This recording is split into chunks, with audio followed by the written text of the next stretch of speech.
नमस्कार मैत्रिणींनो. मुली माहेरी काय येतात की त्यांना सासरी काही कमी असते, पैशाची कमी आहे, काही असा कारण आहे, तर ते कारण कधीच नसतं.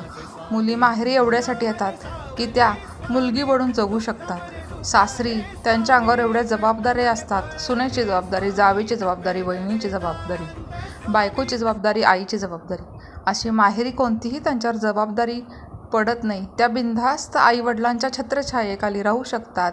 त्यांना भावाकडून, आईवडिलांकडून काही फारशी अपेक्षाही नसते. त्या एक साडी दिली तरी त्या खुश होतील. परंतु लोकांना काय वाटतं, मुली माहेरी आल्या म्हणजे माहेरच्या लोकांना त्याचा त्रास होईल. भावाला वहिनीला वाटतं की आता ही किती दिवस राहते, किती दिवस नाही.